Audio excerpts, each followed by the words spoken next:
గత కొద్ది రోజులుగా రాష్ట్రంలో టీటీడీ లడ్డూకు సంబంధించి నెయ్యి కల్తీ అంశం రాజకీయంగా తీవ్ర దుమారం రేపింది. దీనిపై అధికార విపక్షం మధ్య గట్టి యుద్ధమే నడుస్తోంది. గత కొన్ని నెలలుగా ప్రత్యేక దర్యాప్తు బృందం విచారణ చేపట్టింది. కోర్టులో ఛార్జిషీట్ దాఖలు చేసింది. నెయ్యిలో కల్తీ జరిగిందని నిర్ధారించింది. అయితే సీఎం చంద్రబాబు చెప్పినట్టు జంతు కొవ్వు లేదు కదా అని వైసీపీ ప్రశ్నిస్తోంది. అదే సమయంలో హెరిటేజ్ కోసమే ఇలా చేస్తున్నారంటూ కొత్త ఆరోపణలు చేయడం ప్రారంభించింది. ఇందాపూర్ డైరీతో కలిపి హెరిటేజ్ పై ఆరోపణలు మొదలు పెట్టింది. అయితే దీనికోసం శాసనమండలిలో చర్చ కోసం పట్టుబట్టింది వైసీపీ. కానీ ప్రభుత్వం వ్యూహాత్మకంగా శాసనసభలో చర్చకు అవకాశం కల్పించింది. సభకు రావాలని వైసీపీ సవాల్ చేసింది. కానీ వైసీపీ నుంచి సభకు హాజరయ్యేందుకు ఎవరూ ముందుకు రాలేదు. ప్రస్తుతం శాసనసభలో చర్చ సాగుతోంది. హెరిటేజ్ పై దీనిపై చంద్రబాబు సుదీర్ఘంగా వివరణ ఇచ్చే ప్రయత్నం చేశారు. ఎన్డీబీకి రిపోర్టు ఆధారంగానే తాను నెయ్యిలో కల్తీ జరిగిందని ఆరోపణలు చేశానని, అసలు 2022 నుంచి ఏం జరిగింది అనే దానిపై ఫుల్ క్లారిటీ ఇచ్చారు చంద్రబాబు. సభ ముందు పెట్టారు. హెరిటేజ్ తన కుటుంబ సంస్థ అని చెప్పుకొచ్చారు. హెరిటేజ్ ఉత్పత్తులు ఎన్నడూ ప్రభుత్వ శాఖలు తీసుకోలేదని గుర్తు చేశారు.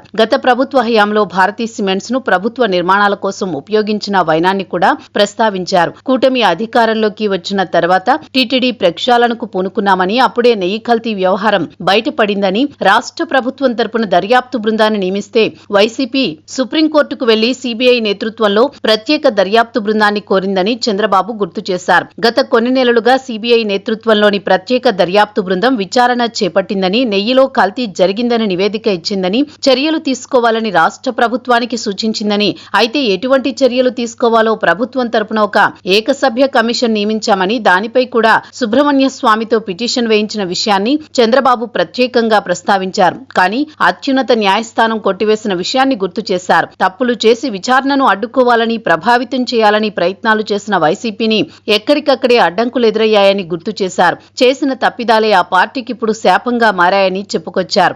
అసలు హెరిటేజ్ అనే అంశాన్ని ఆత్మరక్షణలో భాగంగా వైసీపీ తెరపైకి తెచ్చిందని అభిప్రాయపడ్డారు చంద్రబాబు.